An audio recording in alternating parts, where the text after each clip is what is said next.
اضبط صلاتك وشوف الرزق، شوف البركة، شوف الخير، شوف السعة. قال الله جل وعلا: وأمر أهلك بالصلاة واصطبر عليها لا نسألك رزقا نحن نرزقك والعاقبة للتقوى.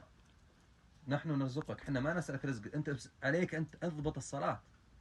أمر أهلك بالصلاة واصطبر عليها، يعني مو تصلي أسبوع وتقول يا ربي ما رزقتني، لا لا، اصطبر عليها، صل لله جل وعلا. قال أهل التفسير في هذه الآية: أي أنك إذا صليت أتاك الرزق من حيث لا تحتسب.